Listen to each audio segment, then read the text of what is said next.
ಲಾ excellence IAS academy ಭರವಸೆಯ ಬೆಳಕು. Hello everyone, welcome back to another session of Namma Lakhs Bangalore presents current issue of the day, episode number 92. Okay, so in today's episode we are going to look into the topic of militancy in Jammu and Kashmir. Okay, so Jammu and Kashmir ಅಲ್ಲಿ militancy ಜೊತೆಗೆ terrorism ಜಾಸ್ತಿ ಆಗ್ತಾ ಇದೆಯಲ್ಲ, ಅದ್ರ ಬಗ್ಗೆ ನೋಡೋಣ. So ಯಾರ comment box ಅಲ್ಲಿ ಇಂಟರ್ನಲ್ ಸೆಕ್ಯೂರಿಟಿ ರಿಲೇಟೆಡ್ ಟಾಪಿಕ್ಸ್ ಮಾಡಂದ್ರಲ್ಲ, ಸೊ ಅದರ ನಿಟ್ಟಿನಲ್ಲಿ ಇವತ್ತಿನ ಟಾಪಿಕ್ ಟೆರರಿಸಂ ರಿಲೇಟೆಡ್ ಇದೆ. ಓಕೆ, ಸೊ ವಿಡಿಯೋದಲ್ಲಿ ನ್ಯೂಸ್ ಅಲ್ಲಿ ಹಾಕಿದೆ ಅಂತ, and then will understand the context behind the military or militancy in Jammu and Kashmir, and then the reasons and what are the challenges and how do you combat terrorism and evolution of terrorism if it time permits, or else we will do that in the next class. So in syllabus it comes under GS to internal security. Okay, very important, especially from the mains perspective, because you can expect at least one question every year from this topic. Okay, so make note of at least subheadings so that you will have a basic framework in your answer writing for the mains. Okay, so context ಏನಂತಂದ್ರೆ, in recent days Jammu and Kashmir have witnessed the tragic escalation of violence with 7 security personnel losing their lives to terrorism. Okay, so recent ಆಗಿ news ನೋಡ್ತಾ ಇದ್ರೆ ನೀವು ಅದ್ರಲ್ಲಿ ನೋಡಬಹುದು, Jammu and ಕಾಶ್ಮೀರದಲ್ಲಿ bus ಮೇಲೆ attack ಆಯ್ತು. ಓಕೆ, ಜೊತೆಗೆ ರೀಸೆಂಟ್ ಆಗಿ ಇಂಡಿಯನ್ ಪರ್ಸನಲ್ಸ್ ಮೇಲೆ ಅಟ್ಯಾಕ್ ಆಯ್ತು. ಸೊ ಆ ರೀತಿ ಅಟ್ಯಾಕ್ ಜಾಸ್ತಿ ಆಗ್ತಾ ಇದೆ. ಓಕೆ, ಸೊ ಯಾಕೆ ಅಟ್ಯಾಕ್ ಜಾಸ್ತಿ ಆಗ್ತಾ ಇದೆ, ಸೊ ರೀಸನ್ಸ್ ಏನಂತ ನೋಡೋಣ. ಸೊ ಬಿಫೋರ್ ದಿಸ್ ನಮ್ಗೆ ಏನಂತಂದ್ರೆ, ಈ ಟೆರರಿಸಂ ಅಂದ್ರೆ ಅಂತ ಅರ್ಥ ಮಾಡ್ಕೋಬೇಕು. ಕನ್ನಡದಲ್ಲಿ ಅಂತಂದ್ರೆ ಭಯೋತ್ಪಾದನೆ ಅಂತಂದೇಳಿ. ಓಕೆ, ಸೊ ಟೆರರಿಸಂ ಏನಂತಂದ್ರೆ, it is a deliberate action or unlawful use of violence and intimidation, especially against the civilians, to instill fear. Okay, instill fear and achieve political, religious or ideological goals. Okay, so ಏನಂತಂದ್ರೆ ಯಾವುದೋ ಒಂದು action ಅವ್ರು ಯಾವ ನಿಟ್ಟಿನಲ್ಲಿ ತಗೊಂಡಿರ್ತಾರೆ ಅಂದ್ರೆ, to instill fear among the citizenry. Fear ಅಂದ್ರೆ ಭಯ ಉತ್ಪಾದನೆ ಮಾಡಬೇಕು, ಅದಕ್ಕೆ ಭಯೋತ್ಪಾದನೆ ಅಂತ ಕರೀತಾರೆ. ಓಕೆ, ಭಯನ ಉತ್ಪಾದನೆ ಮಾಡೋದಕ್ಕೆ ಯಾವುದೋ ಒಂದು ಆಕ್ಷನ್ ತಗೊಂಡ್ರಂದ್ರೆ ಅದಕ್ಕೆ ಭಯೋತ್ಪಾದನೆ ಅಂತ ಕರೀತಾರೆ. ಅದ್ರ ಹಿಂದೆ ಇರುವಂತ ಗೋಲ್ ಚೇಂಜ್ ಆಗ್ಬೋದು, ಒಂದು ರಿಲಿಜಿಯಸ್ ಆಗ್ಬೋದು. So jihadi government Islamic militant jihadi ಅವರು ಫೈಟ್ ಮಾಡ್ತಿರ್ತಾರಲ್ಲ, ಅದು ಯಾಕೆ ಅಂದ್ರೆ ರಿಲಿಜಿಯಸ್ ಐಡಿಯಾಲಜಿ ಇರುತ್ತೆ. ಪೊಲಿಟಿಕಲ್ ಐಡಿಯಾಲಜಿಗೆ ಎಕ್ಸಾಂಪಲ್ ನೀವು ಹಮಾಸ್ ಮತ್ತೆ ಇಸ್ರೇಲ್ ಅಟ್ಯಾಕ್ ಆಗ್ತಿರ್ತಲ್ಲ, ಅದನ್ನ ಹೇಳ್ಬೋದು.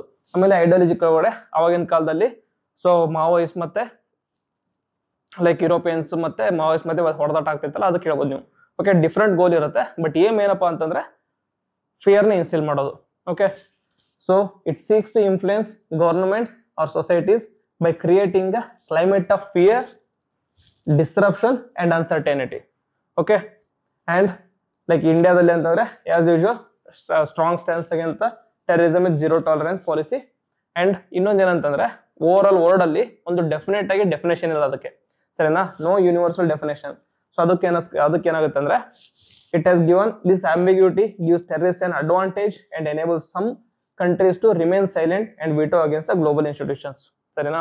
ಯಾವ್ದಾದ್ರು ಟೆರರಿಸ್ಟ್ ಅಟ್ಯಾಕ್ ಆದಾಗ ನೀವು ನ್ಯೂಸ್ ಅಲ್ಲಿ ನೋಡ್ತಿರ್ತೀರಾ, ಒಂದ್ ಸ್ವಲ್ಪ ಕೆಲವೊಂದು ಕಂಟ್ರಿಗಳು ಆ ಟೆರರಿಸ್ಟ್ ನ ಯುನೈಟೆಡ್ ನೇಷನ್ ಡೆಸಿಗ್ನೇಟೆಡ್ ಟೆರರಿಸ್ಟ್ ಅಂತ ನಾಮಿನೇಟ್ ಮಾಡಕ್ಕೆ ಅಥವಾ ಡೆಸಿಗ್ನೇಷನ್ ಕೊಡೋದಕ್ಕೆ ಪುಷ್ ಮಾಡ್ತಾ ಇದ್ದಾರೆ. ಕೆಲವೊಂದು ಕಂಟ್ರಿ ಅದಕ್ಕೆ ವಿಟೋ ಫಾರ್ ಇದು ಮಾಡ್ತಾ ಇರ್ತಾರೆ. ಕೇಸ್ ಇನ್ ಪಾಯಿಂಟ್ ಚೈನಾದವರು ಅಪೋಸ್ ಮಾಡ್ತಿರ್ತಾರೆ, USA ಮತ್ತೆ ರಷ್ಯಾ ಅವರು ಇಂಡಿಯಾಗೆ ಸಪೋರ್ಟ್ ಮಾಡ್ತಾ ಇರ್ತಾರೆ. ಓಕೆ, ಅದು ಯಾಕೆಂದ್ರೆ majorly because of the no universal definition of terrorism. Okay, so ಈ ತರ ಬೇಸಿಕ್ ಡಿಸ್ಕಷನ್ ಬೇರೆ ಟೈಮ್ ಮಾಡೋಣ. ಇವಾಗ we stick to Jammu and Kashmir. Okay, so Jammu and Kashmir ಅಲ್ಲಿ ಮಿಲಿಟೆನ್ಸಿ ನೋಡ್ಬೇಕಂತಂದ್ರೆ ಫಸ್ಟ್ ನಮಗೆ ಅದರ ಹಿಸ್ಟ್ರಿ ಗೊತ್ತಿರಬೇಕು. ಹಿಸ್ಟರಿ ಏನಪ್ಪಾ ಅಂತಂದ್ರೆ ನಮಗೆ ಗೊತ್ತು ಏನಂತಂದ್ರೆ, ಇಂಡಿಯಾ ಬ್ರಿಟಿಷ್ ಅವರಿಂದ ಇಂಡಿಪೆಂಡೆನ್ಸ್ ತಗೊಂಡಾಗ ಬ್ರಿಟಿಷ್ ಅವ್ರು ಲಾಸ್ಟ್ ಏನಂತಂದ್ರೆ ಇಂಡಿಯಾಕ್ ಮಾಡೋಗಿದ್ದೆ ಅಂತಂದ್ರೆ ಪಾರ್ಟಿಷನ್ ಮಾಡೋದ್ರು. Okay, partition on the basis of religion ಮಾಡಿದ್ರು.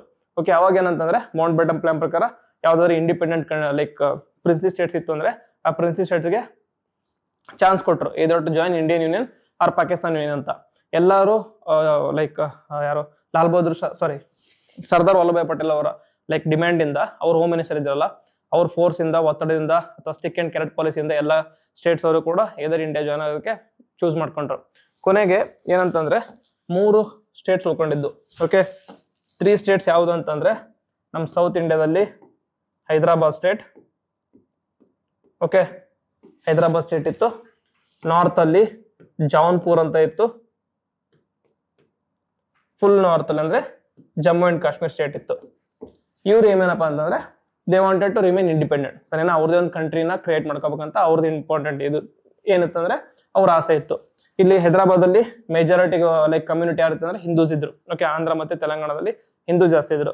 ಬಟ್ ಆಳ್ವಿಕೆ ಮಾಡ್ತಿದ್ರು ಯಾರು ಅಂದ್ರೆ ಮುಸ್ಲಿಂ ರೂಲರ್ಸ್ ಮಾಡ್ತಾ ಇದ್ರು.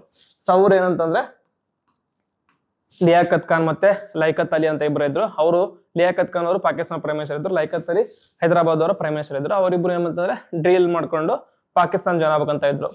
ಜಾನ್ಪುರ್ ಅಲ್ಲಿ ಏನಂತಂದ್ರೆ ಮೆಜಾರಿಟಿ ಹಿಂದೂಸ್ ಇದ್ರು, ರೂಲ್ ಮಾಡ್ತಾ ಇದ್ರು, ಮುಸ್ಲಿಮ್ಸ್ ಇದ್ರು. ಅದು ಕೂಡ ಸೇಮ್ ಕ್ಲಾರಿಟಿ ಇತ್ತು. ಅದರಲ್ಲೂ ಕೂಡ ಅವ್ರು ಪಾಕಿಸ್ತಾನ ಜಾಯ್ನ್ ಆಗ್ಬೇಕಂತ ಇದ್ರು. ಅವಾಗ ಇಲ್ಲೇ ಮಾಡಿದ್ರೆ ಪ್ಲೆಬಿಸೈಟ್ ಪಾಸ್ ಮಾಡಿದ್ರು. ಓಕೆ, ಪ್ಲೆಬಿಸೈಟ್ ಅಂತಂದ್ರೆ ವೋಟಿಂಗ್ ಮಾಡ್ಲಿ ಅಂತ. ಸರಿನಾ, ಅಲ್ಲಿ ಜನ ಏನ್ ವೋಟ್ ಮಾಡಿದ್ರು ಅಂತಂದ್ರೆ ಟು ಜಾಯಿನ್ ಇಂಡಿಯನ್ ಯೂನಿಯನ್ ಅಂತ. ಲಾಸ್ಟ್ ಉಳಿದ ಯಾವ್ದು ಅಂತಂದ್ರೆ ಜಮ್ಮು ಅಂಡ್ ಕಾಶ್ಮೀರ್. ಓಕೆ, ಹೈದರಾಬಾದ್ ಯಾವ ತರ ಅಂತಂದ್ರೆ ಅವರು ಆ ತರ ಹಿಂದೆಯಿಂದ ಸೈನ್ ಮಾಡೋದು, ಪಾಕಿಸ್ತಾನ ಅವ್ರ ಜೊತೆಗೆ ಕಾಂಟ್ಯಾಕ್ಟ್ ಇಟ್ಕೊಳ್ಳೋದೆಲ್ಲ ಮಾಡೋದು ನೋಡಿ ಪೊಲೀಸ್ ಸೆಕ್ಷನ್ ಇಂದ ಹೈದರಾಬಾದ್ನ ಅನೆಕ್ಸ್ ಮಾಡ್ಕೊಂಡ್ರು. ಓಕೆ, ಸೊ ಆಪರೇಷನ್ ವಿಜಯ ಅನ್ಸುತ್ತೆ, ಆಪರೇಷನ್ ವಿಜಯ, ಆಪರೇಷನ್ ಪೋಲೋ ನೆನಪು ಬರ್ತಲ್ಲ, ಜಸ್ಟ್ ಚೆಕ್ ಮಾಡಿ. ಸೊ ಜಮ್ಮು ಅಂಡ್ ಕಾಶ್ಮೀರ ಅಂತಂದ್ರೆ ಮಹಾರಾಜ ಹರಿ ಸಿಂಗ್ ಅಂತ ಇದ್ರು. ಓಕೆ, ಮಹಾರಾಜ ಹರಿ ಸಿಂಗ್ ಅಂತ ಇದ್ರು. ಇವ್ರು ಏನಪ್ಪಾ ಅಂತಂದ್ರೆ ಅವ್ರ ಆಸೆ ಏನಂತಂದ್ರೆ ಸೊ ಜಮ್ಮು ಅಂಡ್ ಕಾಶ್ಮೀರ್ನ ಇಂಡಿಪೆಂಡೆಂಟ್ ಕಂಟ್ರಿಯಾಗಿ ಇಟ್ಕೊಂಡು, ಇವಾಗ ಯುರೋಪ್ ಅಲ್ಲಿ ಯಾವ ತರ ಸ್ವಿಟ್ಜರ್ಲೆಂಡ್ ಇದೆಯಲ್ಲ ಆ ತರ ಜಮ್ಮು ಅಂಡ್ ಕಾಶ್ಮೀರ್ನ ಇಂಡಿಯಾದಲ್ಲಿ ಲೈಕ್ ಏಷ್ಯಾದಲ್ಲಿ ಡೆವಲಪ್ ಮಾಡೋಕಂತ ಅವ್ರ ಆಸೆ ಆಯ್ತು. ಬಟ್ ಏನಾಯ್ತಂದ್ರೆ ಪಾಕಿಸ್ತಾನವರು ಸಿಕ್ಕಿದ ಚಾನ್ಸ್ ನೋಡಿ ಏನ್ ಮಾಡಿದ್ರು ಅಂತಂದ್ರೆ ಅಲ್ಲಿ ಪಶ್ತೂನ್ ಟ್ರೈಬ್ಸ್ ಹೆಲ್ಪ್ ಮಾಡ್ಕೊಂಡು ಇಲ್ಲಿ ಅಟ್ಯಾಕ್ ಮಾಡಕ್ ಸ್ಟಾರ್ಟ್ ಮಾಡ್ಬಿಟ್ರು. ಅಟ್ಯಾಕ್ ಮಾಡಿದಾಗ ರಾಜಾ ಹರಿ ಸಿಂಗ್ಗೆ ಬೇರೆ ಆಪ್ಷನ್ ಇಲ್ದಂಗೆ ಬಂದು ಇಂಡಿಯಾ ಜೊತೆಗೆ ಒಂದು ಇನ್ಸ್ಟ್ರೂಮೆಂಟ್ ಆಫ್ ಅಕ್ಸೆಷನ್ ಅಂತ ಸೈನ್ ಮಾಡಿದ್ರು. ಓಕೆ, ಇನ್ಸ್ಟ್ರೂಮೆಂಟ್ ಆಫ್ ಅಕ್ಸೆಷನ್ ಅಂತ ಅಂದ್ರೆ ನೀವು ಜಮ್ಮು ಅಂಡ್ ಕಾಶ್ಮೀರ ಇಂಡಿಯಾದಲ್ಲಿ ಸೇರಿಸ್ಕೊಳ್ಳಿ, ಅಕ್ಸೆಷನ್ ಮಾಡೋಕೆ ನಾನು ಸೈನ್ ಮಾಡ್ತಾ ಇದ್ದೀನಿ, ಎಕ್ಸೆಪ್ಟ್ ಒಂದು ಕಮ್ಯುನಿಕೇಶನ್, ಡಿಫೆನ್ಸ್ ಅದನ್ನ ಬಿಟ್ಟು ಉಳಿದೆಲ್ಲ ನಮ್ಮ ಹತ್ರನೇ ಇರಲಿ, ಆಟೋನಮಿ ಇರಲಿ ಅಂತ ಅವ್ರೇನೋ ಸೈನ್ ಮಾಡಿದ್ರು. ಸೈನ್ ಮಾಡಿದಾಗ ಇಂಡಿಯಾದವ್ರು ಏನ್ ಮಾಡಿದ್ರು ಅಂತಂದ್ರೆ ಆರ್ಮಿನ ಜಮ್ಮು ಅಂಡ್ ಕಾಶ್ಮೀರ ಕಳಿಸಿದ್ರು. ಜಮ್ಮು ಅಂಡ್ ಕಾಶ್ಮೀರ ಕಳಿಸಿ ಪಾಕಿಸ್ತಾನಿ ಫೋರ್ಸಸ್ ನ ಹಿಂದೆ ಪುಷ್ ಮಾಡ್ತಾ ಇದ್ರು. ಹಿಂದೆ ಪುಷ್ ಮಾಡ್ತಿದ್ದಾಗ ಜವಾಹರ್ಲಾಲ್ ನೆಹರು ಒಂದು ಬ್ಲಂಡರ್ ಅಂತ ಹೇಳ್ಬೋದು, ಬ್ಲಂಡರ್ ಮಾಡ್ಬಿಟ್ರಿ ಅಂತಂದ್ರೆ ಅವ್ರು ಹೋಗಿ ಯುನೈಟೆಡ್ ನೇಷನ್ ಹತ್ರ ಕೇಳ್ಕೊಂಡ್ರು. ಯುನೈಟೆಡ್ ನೇಷನ್ ಹತ್ರ ಏನಂತಂದ್ರೆ 2 ಆಪ್ಷನ್ಸ್ ಕೊಟ್ಟರು. ಒಂದು ಅಂತಂದ್ರೆ ಫಸ್ಟ್ ಅಲ್ಲಿರುವಂತ ಒಂದು ಸೀಸ್ ಫೈರ್ ಡಿಕ್ಲೇರ್ ಮಾಡಿದ್ರು. ಫಸ್ಟ್ ಅವರು ಏನಂತಂದ್ರೆ ಎಲ್ಲಿವರೆಗೂ ವಾರ್ ಆಗ್ತಾ ಇದ್ರಲ್ಲ ಅಲ್ಲಿಗೆ ನಿಲ್ಲಿಸಿ ಆ ಬೌಂಡ್ರಿಯಿಂದ ಪಾಕಿಸ್ತಾನ ಅವರು ಹೊರಗಡೆ ಹೋಗಿ ಅಲ್ಲಿ ಪ್ಲೆಬಿಸೈಟ್ ಕಂಡಕ್ಟ್ ಮಾಡ್ಲಿ ಅಂತ. ಸರಿನಾ, ಆ ಬ್ಲಂಡರ್ ಆಗಿದ್ಮೇಲೆ ಅಂತಂದ್ರೆ ಅಲ್ಲಿಂದ ಪಾಕಿಸ್ತಾನ ಆರ್ಮಿ ಅವರು ಹೊರಗೆ ಹೋಗ್ತಾನೆ ಇಲ್ಲ, ಪಾಕಿಸ್ತಾನ ಅಕಾಡೆಮಿಕ್ ಕಾಶ್ಮೀರಿಂದ ಪ್ಲೆಬಿಸೈಟ್ ಇನ್ನೋದ್ರು ಕನ್ಕ್ಲೂಡ್ ಆಗಿಲ್ಲ. ಸರಿನಾ, ಹಾಗಾಗಿ ಪಾಕಿಸ್ತಾನ ಅಕಾಡೆಮಿಕ್ ಕಾಶ್ಮೀರ್ ಇನ್ನೋದ್ರು ಜಮ್ಮು ಅಂಡ್ ಕಾಶ್ಮೀರದಲ್ಲಿ ಉಳ್ಕೊಂಡಿದೆ. ಅವಾಗ ಏನಾದ್ರು ನೆಹರು ಅವರು ಯುನೈಟೆಡ್ ನೇಷನ್ ಹತ್ರ ಹೋಗ್ಲಿಲ್ಲ ಅಂತಂದ್ರೆ ಏನಾಗ್ತಿತ್ತು ಅಂದ್ರೆ ಇಂಡಿಯನ್ ಆರ್ಮಿ ಅವರು ಈಸಿಲಿ ಅದನ್ನ ಅನೆಕ್ಸ್ ಮಾಡ್ಕೊಂಡು ಜಮ್ಮು ಅಂಡ್ ಕಾಶ್ಮೀರ್ ಕಂಪ್ಲೀಟ್ಲಿ ಇಂಡಿಯಾದಲ್ಲೇ ಇರ್ತಿತ್ತು. ಬಟ್ ಏನಾಯ್ತಂದ್ರೆ so misjudgement of decision ಆ ಟೈಮಲ್ಲಿ.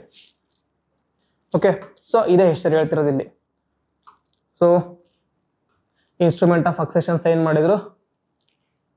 ಇನ್ಸ್ಟ್ರೂಮೆಂಟ್ ಅಕ್ಸೆಷನ್ ಸೈನ್ ಮಾಡಿದಾಗಿಂದ ಪಾಕಿಸ್ತಾನ ಅವ್ರು ಏನ್ ಮಾಡ್ತಾರೆ, ಆ ಇಂಟ್ರೂಮೆಂಟ್ ಆಫ್ ಅಕ್ಸೆಷನ್ ನಾವು ಅಕ್ಸೆಪ್ಟ್ ಮಾಡ್ಕೊಳಂಗಿಲ್ಲ. ಯಾಕೆಂತಂದ್ರೆ ಅವರು ನಮ್ಮ ಪಾಕಿಸ್ತಾನ ಅವ್ರನ್ನ ಕೇಳ್ಕೊಂಡಿಲ್ಲ ಅಂತ. ಪಾಕಿಸ್ತಾನ ಯಾಕೆ ಕೇಳಬೇಕಿತ್ತು, ಅವ್ರು ಇಂಡಿಯಾ ಜಾಯ್ನ್ ಆಗ್ಬೇಕಂತ ಅವ್ರು ಆಸೆ ಇತ್ತಂದ್ರೆ ಇಂಡಿಯನ್ ಜಾಯ್ನ್ ಆಗಿದ್ದಾರೆ ಅವರು. ಬಟ್ ಪಾಕಿಸ್ತಾನ ಅಂದ್ರೆ they still hold claim over Jammu and Kashmir. Okay, Jammu and Kashmir ಜನ ಅಂತಂದ್ರೆ ಇಂಡಿಪೆಂಡೆನ್ಸ್ ಬೇಕಂತ ಹೇಳ್ತಾರೆ, ಅದಕ್ಕೆ ಆಜಾದಿ ಕಾಶ್ಮೀರ್ ಅಂತ ಹೇಳ್ತಾ ಇದ್ದಾರೆ. ಬಟ್ ಪಾಕಿಸ್ತಾನ ಅವರು ಕಾಶ್ಮೀರ್ ನಮಗೆ ಸೇರಿದಂತ ಅವ್ರು ಹೇಳ್ತಿರ್ತಾರೆ. ಓಕೆ, ಆ ತರ ಜಗಳ ಆಗ್ತಾ ಇದೆ. ಸೊ ಅದಕ್ಕೆ ಏನ್ ಮಾಡ್ತಾರೆ ಅಂದ್ರೆ over the decade direct military action ಇಂದ ಇಂಡಿಯಾ ಮೇಲೆ ಗೆಲ್ಲಕ್ಕಾಗಲ್ಲ ಅಂತ ಪಾಕಿಸ್ತಾನ ಗೊತ್ತಾಗ್ಬಿಡ್ತು. 1961 ವಾರ್ ಆಯ್ತು, 1971 ವಾರ್ ಆಯ್ತು, ನೆಕ್ಸ್ಟ್ ಕಾರ್ಗಿಲ್ ವಾರ್ ಆಯ್ತು. ಸೊ ಇಂಡಿಯಾದ ಮೇಲೆ ಡೈರೆಕ್ಟ್ ವಾರ್ ಅಲ್ಲಿ ಕನ್ವೆನ್ಷನಲ್ ವಾರ್ ಅಲ್ಲಿ ಗೆಲ್ಲಕ್ಕಾಗಲ್ಲ ಅಂತ ಗೊತ್ತಾಗ್ಬಿಡ್ತು. ಅದಕ್ಕೆ ಏನ್ ಮಾಡಿದ್ರೆ ಹರ್ಟಿಂಗ್ ಇಂಡಿಯಾ ಥ್ರೂ 1000 wounds ಅಂತ ಅವ್ರ ಪಾಲಿಸಿ. ಏನಂತಂದ್ರೆ ಹರ್ಟಿಂಗ್ ಇಂಡಿಯಾ ಥ್ರೂ 1000 ಪಾಲಿಸಿ ಅಂದ್ರೆ ಟೆರರಿಸ್ಟ್ ಮುಖಾಂತರ ಇಂಡಿಯಾಕ್ಕೆ ಹರ್ಟ್ ಮಾಡೋದಂತ.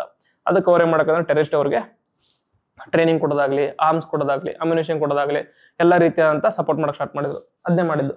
Over the decade Pakistan has supported various militant groups to wage a proxy war ಅಂತ ಕರೀತಾರೆ. ಈ ಟೆರರಿಸಂಗೆ proxy war against India, aiming to destabilize the region and internationalize the Kashmir issue.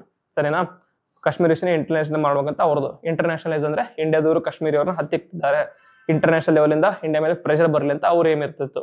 Okay, but 1971 war ಆಯ್ತಲ್ಲ, ಅದರಲ್ಲಿ ಇಂಡಿಯಾದವ್ರು ಗೆದ್ರು. So ಇಂಡಿಯಾದವ್ರು ಗೆದ್ದ ಮೇಲೆ ಏನಂತಂದ್ರೆ ಒಂದು agreement sign ಮಾಡಿದ್ರು. ಯಾವ್ದಂದ್ರೆ ಶಿಮ್ಲಾ ಅಗ್ರಿಮೆಂಟ್ ಅಂತ.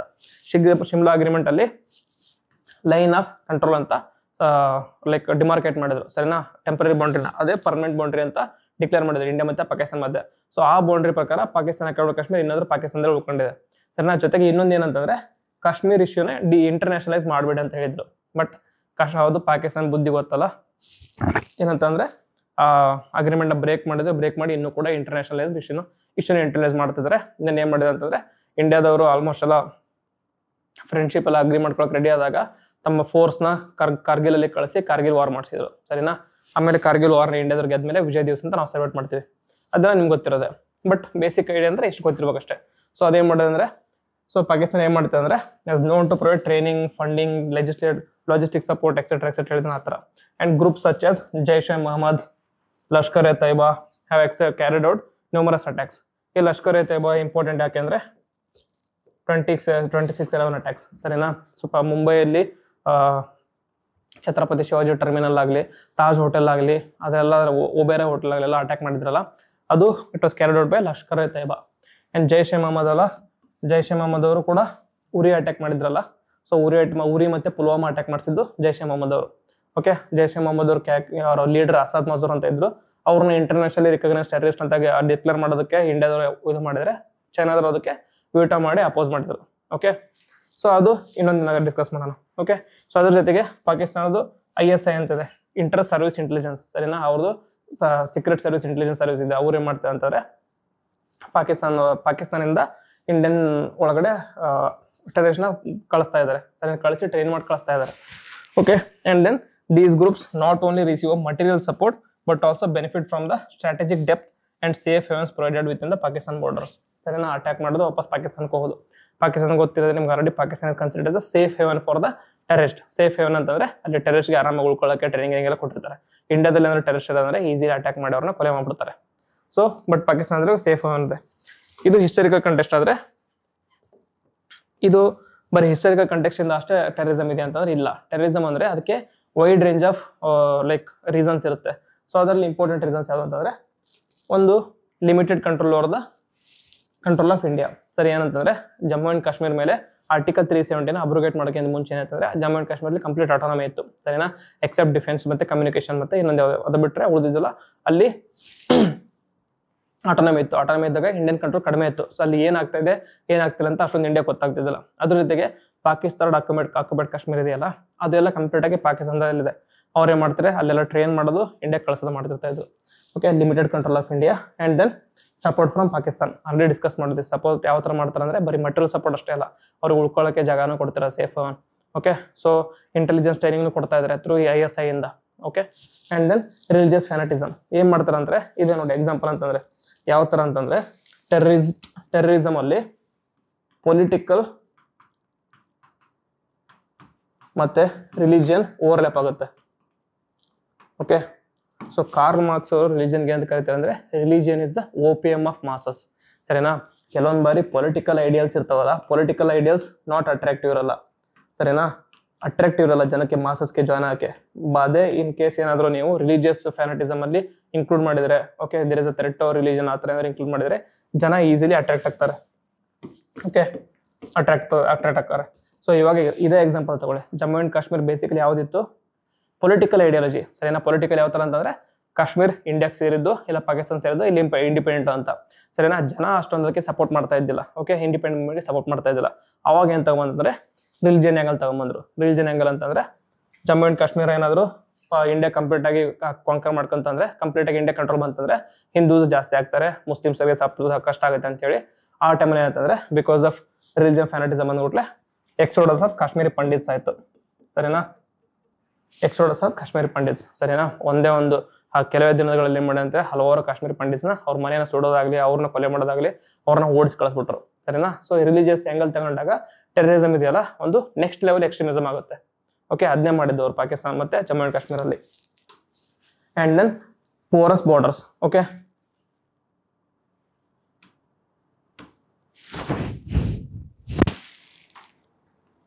ಪೋರಸ್ ಬಾರ್ಡರ್ಸ್ ಅಂತಂದ್ರೆ ಏನಂತಂದ್ರೆ, ನಿಮ್ಗೆ ಗೊತ್ತು ಇಂಡಿಯಾ ಮತ್ತೆ ಪಾಕಿಸ್ತಾನ ಮತ್ತೆ ಎಷ್ಟು ದೊಡ್ಡ ಬಾರ್ಡರ್ ಇದೆ ಅಂತ, ಸರಿನಾ. ತುಂಬಾ ಲೆಂದಿ ಬಾರ್ಡರ್ ಇದೆ. ಎಲ್ಲಾ ಬಾರ್ಡರ್ ಕಂಪ್ಲೀಟ್ ಆಗಿ ಪ್ರೊಟೆಕ್ಟ್ ಮಾಡೋದು ಆಲ್ಮೋಸ್ಟ್ ಇಂಪಾಸಿಬಲ್. ಅದ್ರ ಜೊತೆ ಕೆಲವೊಂದು ಬಾರ್ಡರ್ ಏರಿಯಾದಲ್ಲಿ ಯಾವ ತರ ಅಂದ್ರೆ, because of illiteracy etcetera it becomes very difficult for the border forces to guard those areas. ಆ ಏರಿಯಾದಲ್ಲಿ ಏನ್ ಮಾಡ್ತಾರೆ ಅಂದ್ರೆ, ಸುರಂಗ ಕೊರೆಯೋದಾಗ್ಲಿ, ಟನಲ್ಸ್ ಮಾಡೋದಾಗ್ಲಿ, ಬೇರೆ ಬೇರೆ ಯಾವ್ದೋ ರೀತಿಯಿಂದ ಅಲ್ಲಿಂದ ಜಂಪ್ ಆಗ್ತಾ ಇರ್ತಾರೆ, ಸರಿನಾ. ಎಸ್ಪೆಷಲಿ ಇನ್ ಹಿಮಾಲಯನ್ ರೀಜನ್ಸ್ ಅಲ್ಲಿ ಕಂಪ್ಲೀಟ್ ಏರಿಯಾನ ಕವರ್ ಮಾಡೋಕ್ಕಾಗಲ್ಲ.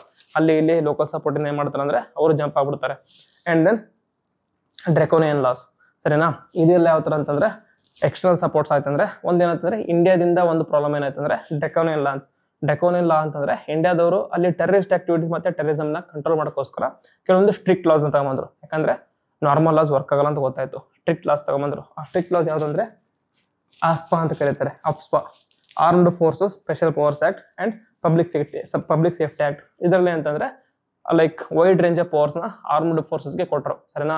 ಆರ್ಮ್ಡ್ ಫೋರ್ಸಸ್ಗೆ ಕೊಟ್ಟರು. ಆರ್ಮ್ಡ್ ಫೋರ್ಸಸ್ ಎಕ್ಸಾಂಪಲ್ಸ್ ಏನಂತಾರೆ, ಆರ್ಮ್ಡ್ ಫೋರ್ಸಸ್ ಅವರು ಆ ಪವರ್ಸ್ನ ಯೂಸ್ ಮಾಡಿಕೊಂಡು ಅಲ್ಲಿ ಟೆರರಿಸ್ಟ್ ಅಷ್ಟೇ ಅಲ್ಲದೆ ಸಿವಿಲಿಯನ್ಸ್ಗೂ ಕೂಡ ತೊಂದರೆ ಆಗಿ ಸ್ಟಾರ್ಟ್ ಆಯಿತು. ಸೊ ಸಿವಿಲಿಯನ್ಸ್ಗೆ ತೊಂದರೆ ಆಗಿ ಸ್ಟಾರ್ಟ್ ಆದಾಗ ಏನಂತಾರೆ, ಸಿವಿಲಿಯನ್ಸ್ ಏನಂತಾರೆ, they built a kind of antagonistic idea towards Indian army ಮತ್ತೆ ಇಂಡಿಯಾ, ಸರಿನಾ.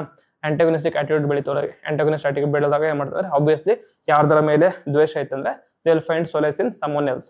ಅವ್ರಿಗೆ ಸೊಲೇಸ್ ಯಾವ್ದು ಸಿಕ್ತಂದ್ರೆ Jammu and Kashmir independent movement ಅಥವಾ ಪಾಕಿಸ್ತಾನ್ ಸಪೋರ್ಟೆಡ್ ಟೆರರಿಸಮ್ ಅಲ್ಲಿ. ಸೊ ಈ ಕಡೆ ಅಪ್ಸ್ಪಾ ಅಂಡರ್ ಏನಾದ್ರು ಆರ್ಮಿ ಅವ್ರು ಏನಾದ್ರು ಮಾಡಿದ್ರು ಅಂತಂದ್ರೆ, ಸೊ ಆರ್ಮಿ ಅವರು ಏನಾದ್ರು ಎಕ್ಸ್ಪ್ಲಾಯ್ಟ್ ಮಾಡಿದ್ರು, ಈ ತರ ಡಿಸ್ಕ್ರಿಮಿನೇಟ್ ಮಾಡಿದಾಗ ಅವ್ರು ಏನ್ ಮಾಡ್ತಿದ್ರೆ ಟೆರರಿಸಮ್ ಜಾಯ್ನ್ ಮಾಡ್ಕೊಂಡ್ರು. So it is given as one of the most used reason for the increase in terrorism, ಸರಿನಾ. ಬೇರೆ ಏನೋ ರೀಸನ್ಸ್ ಇರುತ್ತೆ, ಬಟ್ ಇದೊಂದು ಕೂಡ ಮೇನ್ ರೀಸನ್. ಓಕೆ, ಸೊ ಇದೆಲ್ಲ ಫ್ಯಾಕ್ಟರ್ಸ್ ಓವರ್ ದ ಇಯರ್ಸ್ ಏನಾಯ್ತಂದ್ರೆ ಕಂಟ್ರಿಬ್ಯೂಟ್ ಮಾಡಿದ್ದಾರೆ. ಇದ್ರ ಜೊತೆಗೆ role played by Jammu and Kashmir political parties ಹೇಳ್ಬೋದು ನೀವು, ಸರಿನಾ. ಪೊಲಿಟಿಕಲ್ ಪಾರ್ಟೀಸ್ ಅಲ್ಲಿ ಇದ್ವಲ್ಲ, ಅವ್ರು ಏನ್ ಮಾಡಿದ್ರು ಅಂತಂದ್ರೆ ತಮ್ಮ ಪೊಲಿಟಿಕಲ್ ಗೇನ್ಗೋಸ್ಕರ they kind of built antagonistic like attitude towards India, ಸರಿನಾ, ಮೇನ್ ಇಂಡಿಯಾಕ್ಕೋಸ್ಕರ. ಅದಕ್ಕೋಸ್ಕರ it became a kind of isolated ಆಗ್ಬಿಡ್ತು. ಐಸೋಲೇಟ್ ಆಗಿ ಕಂಪ್ಲೀಟ್ ಆಗಿ ಇಂಡಿಯಾ ಜೊತೆ ಅಸಿಮಿಲೇಟ್ ಆಗಲಿಲ್ಲ. ಅದೇ ಕೂಡ ಇನ್ನೂ ಹಂಗೆ ಹೇಳ್ಕೊಂಡ್ಬಿಟ್ಟಿದೆ. ಓಕೆ, ಸೊ ಇದೆಲ್ಲ ಆಯ್ತು. ಇದೆಲ್ಲ ಆದ್ಮೇಲೆ ರೀಸೆಂಟ್ ಆಗಿ ಲಾಸ್ಟ್ ಒಂದು 10-20 ಇಯರ್ಸ್ ಅಲ್ಲಿ ಅದನ್ನ ಆಲ್ಮೋಸ್ಟ್ ಸಪ್ರೆಸ್ ಮಾಡಿದ್ರು. ಕಾರ್ಗಿಲ್ ವಾರ್ ಆದ್ಮೇಲೆ ಕಾರ್ಗಿಲ್ ವಾರ್ ಆದ್ಮೇಲೆ ಸಪ್ರೆಸ್ ಮಾಡಿದ್ರು. ಅವಾಗ ಏನಂತಾರೆ ಲಾರ್ಜ್ ಸ್ಕೇಲ್ ಅಲ್ಲಿ ಟೆರರಿಸ್ಟ್ ಅಟ್ಯಾಕ್ ಆಗ್ತಿದ್ದಿಲ್ಲ. ಬಟ್ ಆಮೇಲೆ ಏನಾಯ್ತಂದ್ರೆ 2001-2 ಇಂದ ಏನಾಯ್ತಂದ್ರೆ there is a different kind of attacks start ಆಯ್ತು. So different kind of attacks start ಆಯ್ತು. ರೀಸೆಂಟ್ ಆಗಿ ಮತ್ತೆ ಜಾಸ್ತಿ ಆಗ್ತಿದೆ. ಅದಕ್ಕೆಲ್ಲ ರೀಸನ್ಸ್ ಏನಂತಂದ್ರೆ ಬಿಕಾಸ್ ಆಫ್ ಇನ್ಫಿಲ್ಟ್ರೇಷನ್, ಸರಿನಾ. ಇನ್ಫಿಲ್ಟ್ರೇಷನ್ ಅಂತಂದ್ರೆ majority of terror attacks are carried out by terrorist who infiltrate through the porous line of control. ಸರಿನಾ, ಲೈನ್ ಆಫ್ ಕಂಟ್ರೋಲ್ ಅಲ್ಲಿ ಹೇಳ್ದಂಗೆ ಕಂಪ್ಲೀಟ್ ಬಾರ್ಡರ್ ಗಾರ್ಡ್ ಆಗಿಲ್ಲ, ಅದ್ರ through obtaining arms and training from the camps in Pakistan. And then lone wolf model, it is the one of most ಏನಂತಂದ್ರೆ extreme level of terrorism ಅಂತ ಹೇಳ್ಬೋದು. ಏನಂತಂದ್ರೆ normal ಆಗಿ terrorist attack ಮಾಡ್ಕೊಂಡ್ರೆ high level of strategy ಬೇಕಾಗುತ್ತೆ, ತುಂಬಾ ಜನ support ಬೇಕಾಗುತ್ತೆ. ಸಪೋರ್ಟ್ ಎಲ್ಲ ತಗೊಂಡು ಏನ್ ಮಾಡ್ತಾರೆ, ಯಾವುದೋ ಒಂದು ಏರಿಯಾನ ಟಾರ್ಗೆಟ್ ಮಾಡ್ಕೊಂಡು ಸ್ಟ್ರಾಟಜಿಕ್ಲಿ ಅಟ್ಯಾಕ್ ಮಾಡ್ತಾರೆ. ಸೊ ಅಂತ ಚಾನ್ಸ್ ಅಲ್ಲಿ ಏನಂತಂದ್ರೆ ಅವ್ರು ಮಾಡ್ತಿರುವಂತ ಸ್ಟ್ರಾಟಜಿ ಲೀಕ್ ಆಗೋ ಚಾನ್ಸಸ್ ಜಾಸ್ತಿ ಇರುತ್ತೆ. ಲೀಕ್ ಆದಾಗ ಇಟ್ ವಿಲ್ ಗಿವ್ ಏನಂತಂದ್ರೆ ಅಪಾರ್ಚುನಿಟಿ ಸಿಗುತ್ತೆ ಸೆಕ್ಯೂರಿಟಿ ಫೋರ್ಸಸ್ಗಾಗಲಿ ಪೊಲೀಸ್ ಫೋರ್ಸಸ್ಗಾಗಲಿ ಅದನ್ನ ಕಂಟ್ರೋಲ್ ಮಾಡೋದಕ್ಕೆ. ಬಟ್ ಲೋನ್ ವೋಲ್ಫ್ ಅಟ್ಯಾಕ್ ಏನಂತಂದ್ರೆ ಅವ್ರೇನಂತಂದ್ರೆ ಇವರು ಪಾಕಿಸ್ತಾನ ಆಗಲಿ ಅಫ್ಘಾನಿಸ್ತಾನ ಆಗಲಿ ಸಿರಿಯಾ ಆಗಲಿ ಅಲ್ಲಿಗೆ ಹೋಗಿ ಟ್ರೈನ್ ತಗೋಬೇಕಂತ ಇಲ್ಲ. ಇವರು ಇಂಡಿಯಾದಲ್ಲೇ ಇದ್ದು through cyber terrorism, okay, cyber terrorism ಅಂತ ಕರೀತಾರೆ.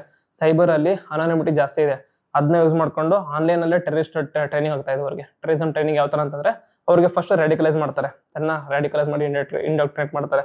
ಏನಂತಂದ್ರೆ ಮುಸ್ಲಿಂ ಕ್ಲರಿಕ್ ಏನ್ ಹೇಳ್ತಾರೆ ಅಂತಂದ್ರೆ ನಿಮ್ಗೆ ಈ ತರ ಥ್ರೆಟ್ ಇದೆ, ನಿಮ್ಗೆ ಈ ತರ ಥ್ರೆಟ್ ಇದೆ, ನಿಮ್ಗೆ ದೇವ್ರ ಆ ತರ ಹೇಳುತ್ತೆ, okay you should do this, ಜಿಹಾದ್ ಮಾಡ್ಬೇಕು, ಜಿಹಾದ್ ಸಿಕ್ಕಾಗ ನಿಮ್ಗೆ ಸ್ವರ್ಗಕ್ಕೆ ಹೋಗ್ತೀರಾ, ಆ ತರ ಏನಾದ್ರು ಇಂಡಾಕ್ಟ್ರೇಟ್ ಮಾಡಿ ಆಮೇಲೆ ನೆಕ್ಸ್ಟ್ ಸ್ಟೆಪ್ ಏನಂತಂದ್ರೆ ಇಂಡಿಯಾ ಮೇಲೆ ಲೈಕ್ ಆಂಟೋಗನಿಸ್ಟಿಕ್ ಫೀಲಿಂಗ್ ಬರೋ ತರ ಆ ತರ ಮಾಡ್ತಾರೆ. ಮಾಡಿದ್ಮೇಲೆ ಆದ್ಮೇಲೆ ನೆಕ್ಸ್ಟ್ ಟೈಮ್ ಏನ್ ಮಾಡ್ತಾರೆ ಅಂದ್ರೆ ಆನ್ಲೈನ್ ಅಲ್ಲೇ ಬಾಂಬ್ ಪ್ರಿಪೇರ್ ಮಾಡೋದು ಯಾವ ತರ, ಬಾಂಬ್ ಟ್ರೈನಿಂಗ್ ಮಾಡೋದು ಯಾವ ತರ, ಇನ್ಫಿಲ್ಟ್ರೇಟ್ ಮಾಡೋದು ಯಾವ ತರ, ಅದನ್ನೆಲ್ಲ ಟ್ರೈನಿಂಗ್ ಕೊಡ್ತಾರೆ. ಟ್ರೈನಿಂಗ್ ಕೊಟ್ಟಾಗ ಯಾವ್ದೋ ಮೂಲೆಯಲ್ಲಿ ಯಾರಿಗೂ ಈ ತರ ಟ್ರೈನಿಂಗ್ ಕೊಟ್ಟಿರೋದು ಅದನ್ನ ಡಿಕೋಡ್ ಮಾಡೋದಾಗ್ಲಿ ಅದನ್ನ ಕಂಡು ಹಿಡಿದಾಗ್ಲಿ ಅಷ್ಟೊಂದು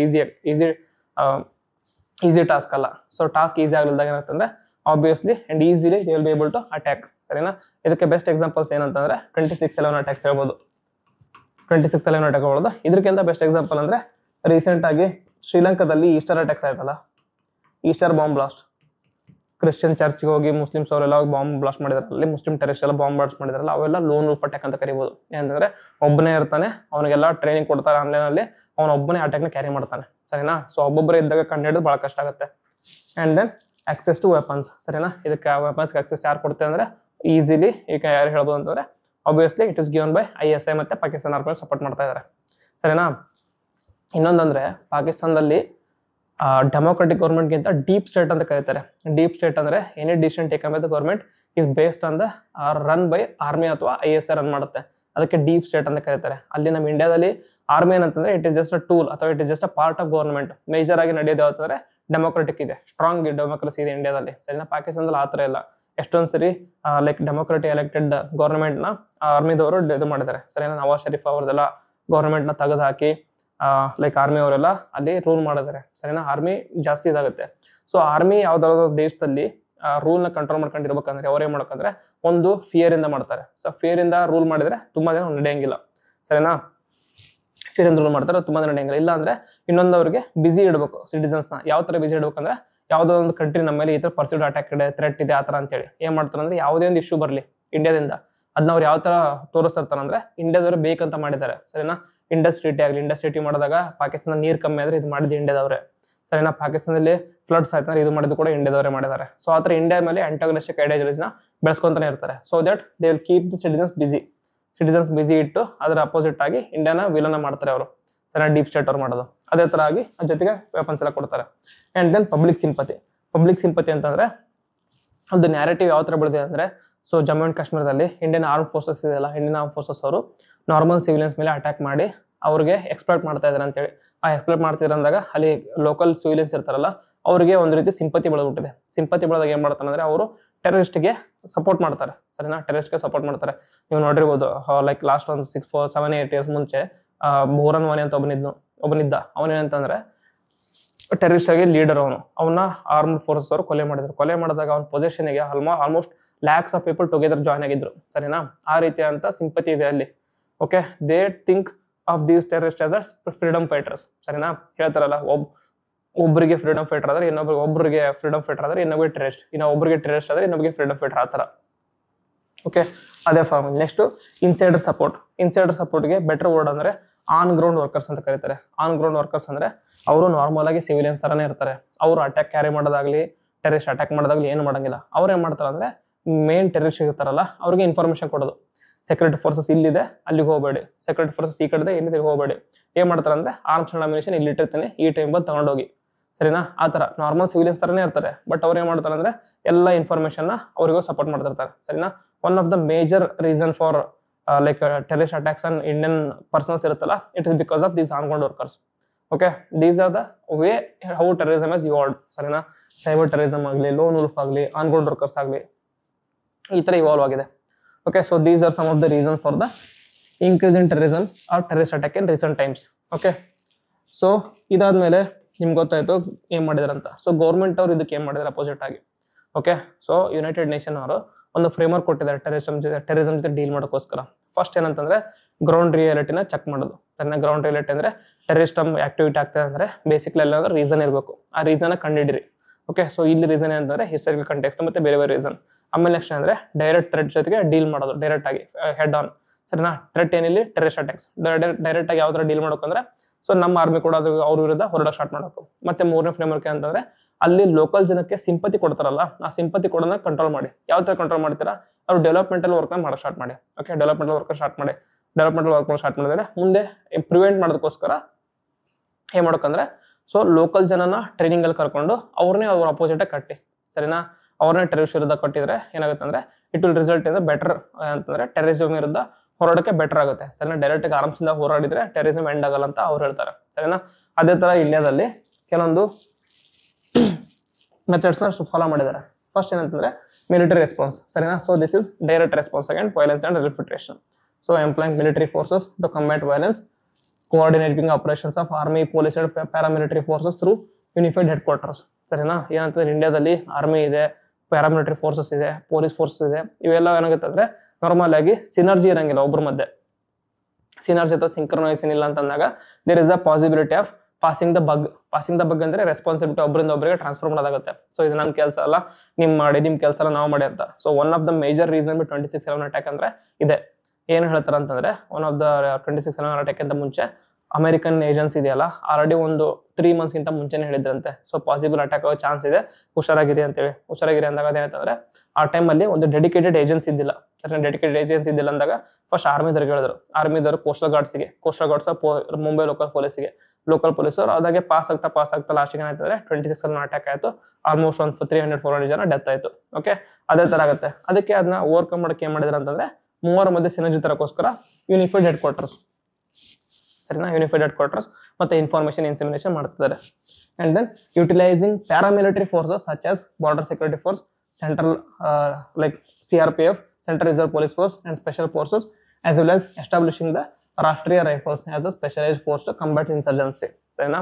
ಸೊ ಮಿಲಿಟರಿ ಲೆವೆಲ್ ಅಲ್ಲಿ ಡಿಫ್ರೆಂಟ್ ಫೋರ್ಸಸ್ ನ ಇದು ಮಾಡಿದ್ದಾರೆ. ಸೊ CRPF ಮತ್ತೆ ಬಾರ್ಡರ್ ಸೆಕ್ಯೂರಿಟಿ ಫೋರ್ಸಸ್ ಆಗಲಿ, ಆಮೇಲೆ ಸಶಸ್ತ್ರ ಸೀಮಾ ಬಲ್ ಆಗಲಿ, Indo Tibetan border force, next Assam rifles ಮತ್ತೆ ಬೇರೆ ಅಂತ ಬಾರ್ಡರ್ ಸೆಕ್ಯೂರಿಟಿ ಫೋರ್ಸ್ ಡೆವಲಪ್ ಮಾಡಿದ್ದಾರೆ.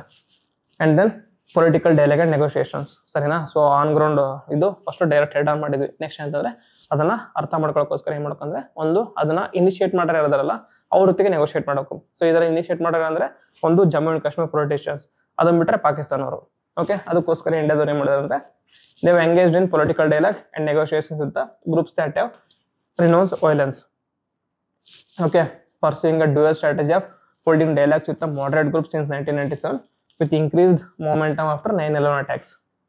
Okay, and then economic and social development. ಇದು ಹೇಳಿದ್ನಲ್ಲ, ಎಲ್ಲಿವರೆಗೂ ಅವ್ರಿಗೆ ಲೋಕಲ್ಸ್ ಅಥವಾ ಸಿಂಪತಿ ಅಥವಾ ಲೋಕಲ್ ಸಪೋರ್ಟ್ ಇರುತ್ತೆ, ಆನ್ಗ್ರೌಂಡ್ ವರ್ಕರ್ಸ್ ಇರ್ತಾರೆ, ಅಲ್ಲಿವರೆಗೂ ಟೆರರಿಸಮ್ನ ಎಂಡ್ ಮಾಡೋದು ಸಾಧ್ಯ ಇಲ್ಲ. ಅದಕ್ಕೋಸ್ಕರ ಏನ್ ಮಾಡ್ಬೇಕಂದ್ರೆ ಲೋಕಲ್ ಸಪೋರ್ಟ್ನ ಎಂಡ್ ಮಾಡೋದಕ್ಕೆ ಅಲ್ಲಿ ಡೆವಲಪ್ಮೆಂಟ್ ಮಾಡಬೇಕು, ಸರಿನಾ. So implementing measures for economic and social development to enhance the living conditions and employment opportunities for the local population, ಸರಿನಾ. ಯಾವಾಗ ಎಂಪ್ಲಾಯ್ಮೆಂಟ್ ಇರುತ್ತೆ ಅವ್ರು ಏನ್ ಮಾಡ್ತಾರೆ ಅಂದ್ರೆ ತಮ್ಮ ನಾರ್ಮಲ್ ಕೆಲಸನ ಮಾಡ್ಕೊಂಡು ಮುಂದೆ ಹೋಗ್ತಾರೆ. ಕೆಲಸ ಇಲ್ಲ ಅಂದಾಗ ಏನ್ ಮಾಡ್ತಾರೆ ಅಂತಂದ್ರೆ ಸೊ ಅನ್ಎಂಪ್ಲಾಯ್ಡ್ ಯೂತ್ನ ಏನ್ ಮಾಡ್ತಾರೆ ಅಂದ್ರೆ ಅವರು ರ್ಯಾಡಿಕಲೈಸ್ ಮಾಡೋದಾಗ್ಲಿ, ಟೆರರಿಸ್ಟ್ ರ್ಯಾಡಿಕಲೈಸ್ ಮಾಡೋದಾಗ್ಲಿ, ಆಮೇಲೆ ಅವ್ರನ್ನ ಆನ್ಗ್ರೌಂಡ್ ವರ್ಕರ್ಸ್ ಇಟ್ಕೊಳ್ಳೋದು ಜಾಸ್ತಿ ಆಗುತ್ತೆ, ಸರಿನಾ. ಯಾವಾಗ ಡೆವಲಪ್ಮೆಂಟ್ ಇದೆ, ಯಾವಾಗ ಎಂಪ್ಲಾಯ್ಮೆಂಟ್ ಇದೆ, ಅವರು ಇಂಥ ಕೆಲಸದಲ್ಲಿ ಹೋಗಿ ಸ್ಟಾರ್ಟ್ ಮಾಡೋದಿಲ್ಲ. ಆಮೇಲೆ ಇನ್ನೊಂದು ಏನ್ ಮಾಡ್ಬೇಕಂತಂದ್ರೆ ಅಲ್ಲಿ ಡ್ರಗ್ ಮತ್ತೆ ಸೊ ಇನ್ನೊಂದು ನಾರ್ಮಲ್ ಆಗಿ ಟೆರರಿಸಮ್ ಎಲ್ಲ ಇರ್ತಂದ್ರೆ ಅದಕ್ಕೆ ನಾರ್ಮಲಿ ಆರ್ಗನೈಸ್ ಕ್ರೈಮ್ ಜೊತೆಗೆ ಕನೆಕ್ಷನ್ ಇರುತ್ತೆ, ಸರಿನಾ. ಆರ್ಗನೈಸ್ ಕ್ರೈಮ್ ಜೊತೆ ಕನೆಕ್ಷನ್ ಇರುತ್ತೆ. ಜಮ್ಮು ಅಂಡ್ ಕಾಶ್ಮೀರದಲ್ಲಿ ಕೂಡ ಹಲವಾರು ಬಾರಿ ಹೇಳಿದ್ದಾರೆ ಏನಂತಂದ್ರೆ ಇಲ್ಲಿ ಟೆರರಿಸ್ಟ್ ಆಕ್ಟಿವಿಟೀಸ್ ಅಥವಾ ಟೆರರಿಸ್ಟ್ ಜೊತೆಗೆ ಯಾಕೆ ಜಾಯಿನ್ ಮಾಡ್ತಾರೆ ಅಂದ್ರೆ ಅಲ್ಲಿ ಯೂತ್ ಅನ್ಎಂಪ್ಲಾಯ್ಡ್ ಯೂತ್ ಇರ್ತಾರಲ್ಲ ಅವ್ರಿಗೆ ಡ್ರಗ್ ಡೀಲ್ ಮಾಡ್ತಾ ಇದ್ದಾರೆ, ಸರಿನಾ. ಡ್ರಗ್ಸ್ ನ ಕೊಟ್ಟು ಅವ್ರಿಗೆ ಹೈಯಲ್ಲಿ ಇದ್ದಾಗಲೇ ಹೋಗಿ ಪೊಲೀಸ್ ಫೋರ್ಸ್ ಮೇಲೆ ಅಟ್ಯಾಕ್ ಮಾಡಿ ಅಂತ. ಸೊ ಅದನ್ನು ಕೂಡ ಇಂಡಿಯನ್ ಗೌರ್ಮೆಂಟ್ ಅಥವಾ ಇಂಡಿಯನ್ ಮಿಲಿಟರಿ ಫೋರ್ಸ್ ಏನ್ ಮಾಡ್ಕೊಂಡ್ರೆ ಅದನ್ನು ಕೂಡ ಟ್ಯಾಕಲ್ ಮಾಡಬೇಕು, ಸರಿನಾ. Organise crime and then development of democratic practices, ಸರಿನಾ. ಅಲ್ಲಿ ಲೋಕಲ್ ಜನಕ್ಕೆ ಪವರ್ ಅಲ್ಲಿ ಇನ್ವಾಲ್ವ್ ಆಗೋಕೆ ಡೆಮೋಕ್ರೆಟಿಕ್ ಪ್ರಾಕ್ಟೀಸ್ ನ ಫಾಲೋ ಮಾಡಬೇಕು.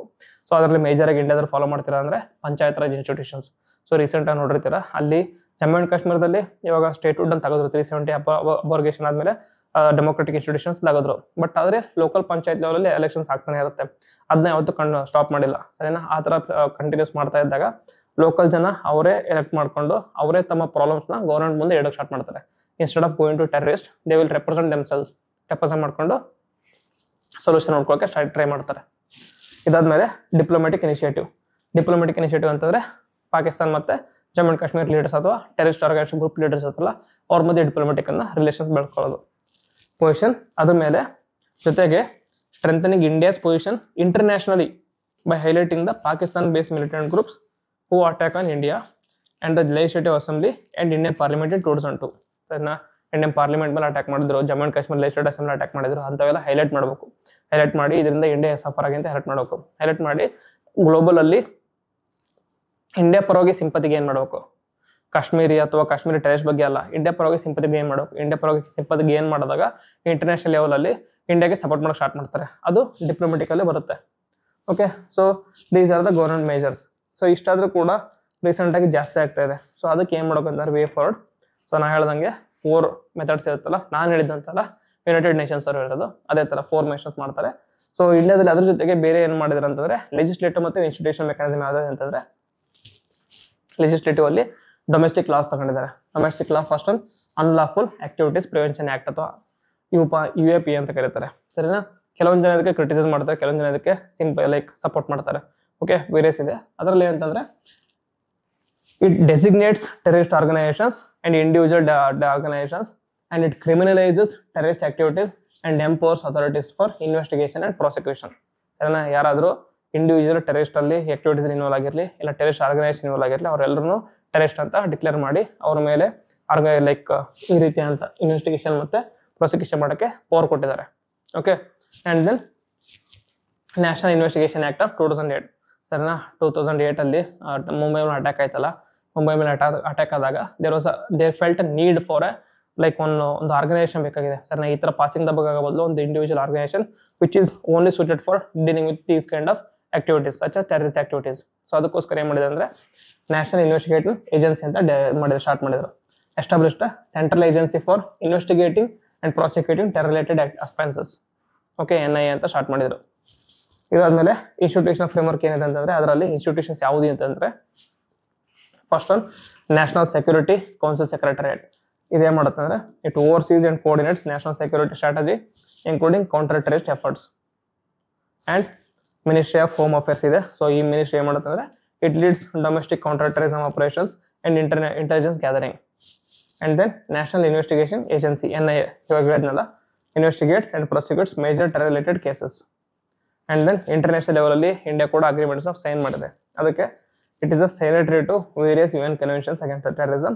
ಅದರಲ್ಲಿ ಇಂಪಾರ್ಟೆಂಟ್ ಕನ್ವೆನ್ಷನ್ಸ್ ಯಾವುದಂದ್ರೆ Convention on the Prevention and Punishment of Offenses against Internationally Protected Persons including diplomatic agents.